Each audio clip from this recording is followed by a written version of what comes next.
Selamat berjumpa kembali teman-teman, saudara-saudari yang dikasihi oleh Tuhan, yang tentunya mengasihi Tuhan. Selamat berjumpa kembali, terima kasih kalau Anda boleh menyimak saat ini. Dan semoga Anda hidup di dalam berkat Tuhan ya. Anda hidup di dalam damai sejahtera, Anda hidup di dalam anugerah Tuhan, Anda menikmati Kristus. Itu yang seharusnya menjadi goal Anda. Itu juga yang harus menjadi goal saya ya. Goal kita, tujuan kita dari hari ke hari, salah satunya ialah kita menikmati Kristus. Dan Kristus pun senang melihat perbuatan kita, bagaimana kita hidup, bagaimana saya hidup, bagaimana Anda hidup, saudara. Hari ini di mana saya berada sudah hari Sabtu, hari Sabtu belum, besok ya, hari Jumat. Kita sudah akan memasuki kembali di akhir minggu, saudara.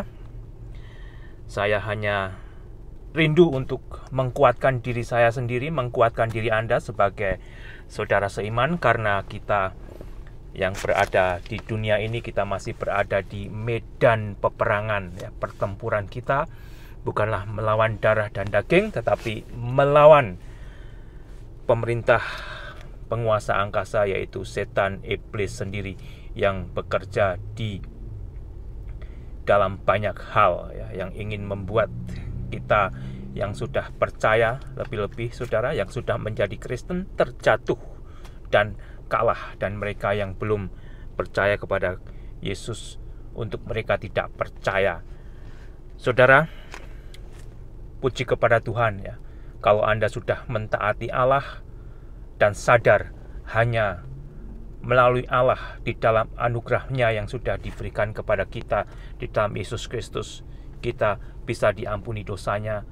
Oleh karena itu kita juga dari iman percaya kita kepada Yesus Kristus, kita diberi keyakinan, kita pun diberi hidup yang kekal oleh Allah ya. Atau dengan kata lain, kita diberi jaminan untuk masuk surga. Saudara, terutama Anda yang mengambil bagian di dalam pelayanan kekristenan,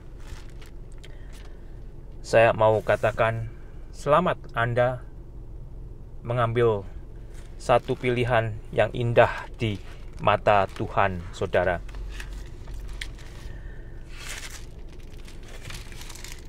Anda yang melayani dalam Tuhan, Anda memilih pekerjaan yang indah ya.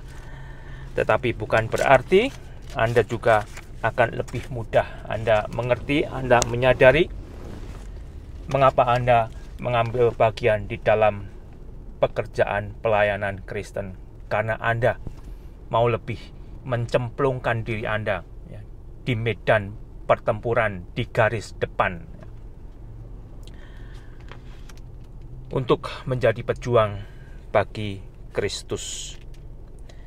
Saya mau membaca sebentar dari 1 Timotius pasal 3 ayat 1 sampai dengan keempat. Demikian bunyinya, saudara. Benarlah perkataan ini, orang yang menghendaki jabatan penilai jemaat ya, dari kata bishop, yang sebenarnya setiap Anda yang mengambil bagian di dalam kepemimpinan pelayanan Kristen, orang yang menghendaki jabatan tersebut menginginkan pekerjaan yang indah ya.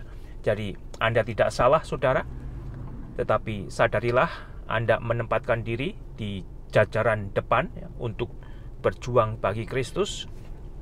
Anda harus sadar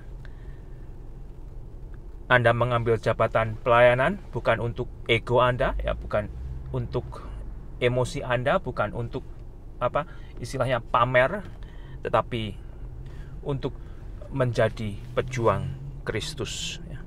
Karena itu penilik jemaat atau pemimpin pelayan Kristen haruslah seorang yang tak bercacat, suami dari satu istri, dapat menahan diri, bijaksana, sopan, suka memberi tumpangan, cakap mengajar orang, bukan peminum ya, artinya bukan yang suka bukan pengkonsumsi alkohol ya, bukan pemarah, melainkan peramah, pendamai, bukan hamba uang, seorang kepala keluarga yang baik, disegani dan dihormati oleh anak-anaknya. Ya. Jadi itulah saudara, ya, kalau Anda saat ini yang mendengarkan, mengambil bagian di dalam pelayanan Kristen, Anda telah memilih pekerjaan yang baik di dalam Kristus Yesus. Tetapi ingatlah, Anda juga menempatkan diri Anda di jajaran yang lebih depan daripada yang lain untuk berperang bagi Kristus. Hari-hari kita tambah jahat, hari-hari kita tambah gelap, ya. Sebagian orang Kristen tidak ngerti lagi saya mau ngapain, ya. Kehidupan dunia ini tambah tidak karuan, ya. Yang dulunya suka melayani, rajin melayani, sekarang bingung saya mau ngapain gara-gara COVID ini tidak ada, ya, yang bisa saya kerjakan. Benarkah demikian saudara? Sebetulnya lebih banyak, ya. Lebih banyak yang Anda bisa kerjakan. Janganlah kita menjadi lemah karena kita meninggalkan fokus kita kepada Kristus, ya. Kalau fokus saya, fokus Anda bergeser, ya, dari Kristus kepada hal-hal yang lain, Anda akan kehilangan fokus pelayanan tersebut. Anda akan juga kehilangan fokus hidup sebagai orang Kristen, bahkan Anda akhirnya akan jadi linglung, saudara. Anda tidak tahu lagi mengapa Anda jadi Kristen. Ya, semoga Anda yang sudah jadi Kristen tahu mengapa Anda jadi Kristen.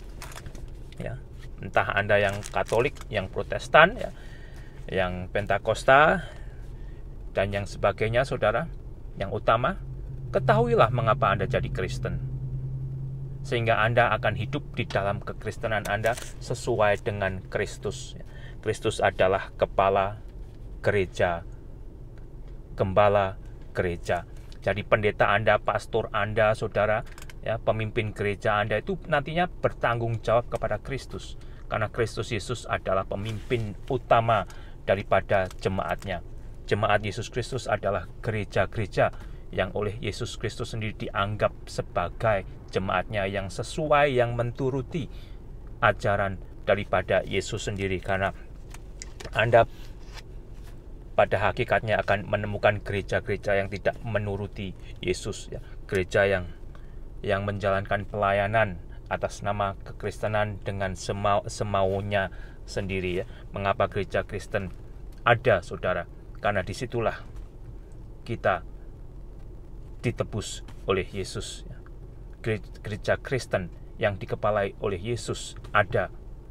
Isinya adalah orang-orang yang sudah bertobat. Itu nanti saudara yang akan menandai gereja Kristen yang benar atau yang tidak, adalah yang diisi oleh para pemimpin, oleh para jemaat yang sudah mengalami pertobatan dan terus hidup di dalam pertobatan. Di bagian yang lain saya mau membaca dari 1 Petrus, saudara. 1 Petrus pasal pertama, saya akan membaca dari ayat 13, ya.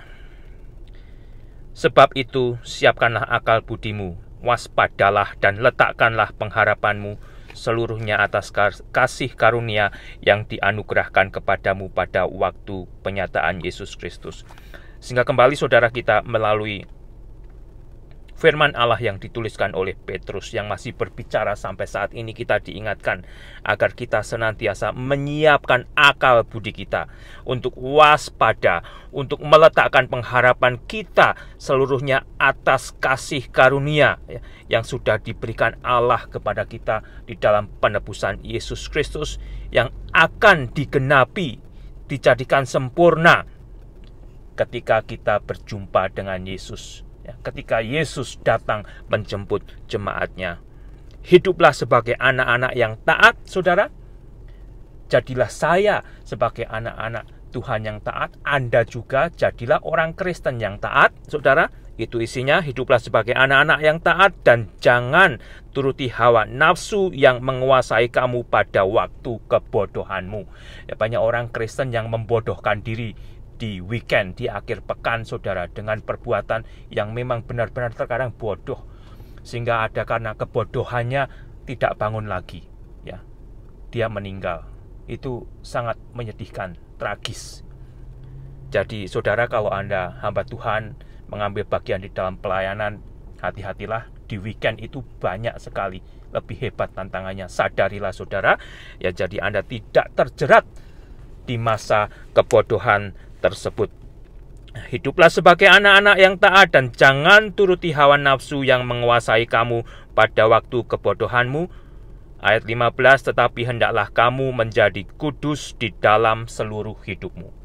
Saya dan Anda di dalam Kristus Yesus sebagai orang Kristen sudah dikuduskan Allah di dalam penebusan Yesus Kristus. Hendaklah kita membuka diri untuk terus disempurnakan, dikuduskan oleh Allah melalui pekerjaan Roh Kudus, ya. Jangan bilang, oh sebentar hari ini weekend, ya, saya mau mencemarkan diri saya sedikit. Ya, itu saudara tidak ada sebetulnya nantinya, ya. Tidak ada. Jadilah dewasa di dalam Tuhan. Tetapi hendaklah kamu menjadi kudus di dalam seluruh hidupmu, sama seperti Allah yang kudus yang telah memanggil kamu, ya. Jadi jangan permainkan saudara kekristenan, ya. Jangan permainkan anugerah Tuhan. Meskipun anugerah keselamatan itu gratis, bukan berarti Anda bisa permainkan. Kalau Anda mengerti mengapa Anda jadi Kristen, kalau Anda sudah diajar dengan benar oleh gereja di mana Anda berada, Anda tidak akan mempermainkan kekristenan Anda dengan kekotoran, dengan dosa. Tetapi Anda akan dibawa, disempurnakan di dalam kekudusan Allah melalui pekerjaan Roh Kudus. Sebab ada tertulis, ayat 16, kuduslah kamu sebab aku kudus, ya. Allah kita kudus, dan kita yang sudah jadi Kristen telah dikuduskan Allah di dalam penebusan Yesus Kristus.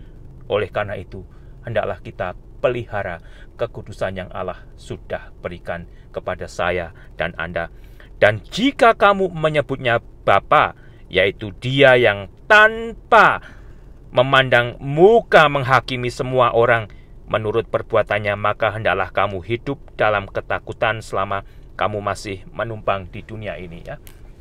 Apakah Anda benar-benar takut kepada Allah? Apakah Anda benar-benar menghargai keselamatan yang Tuhan sudah anugerahkan? Itu nanti dengan cara bagaimana saya hidup.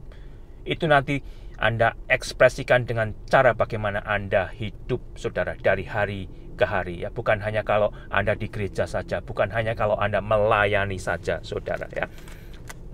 Sebab kamu tahu bahwa kamu telah ditebus dari cara hidupmu yang sia-sia, yang kamu warisi dari nenek moyangmu itu, bukan dengan barang yang fana, bukan pula dengan perak atau emas, melainkan dengan darah yang mahal, yaitu darah Kristus yang sama seperti darah anak domba yang tak bernoda, tak bercacat.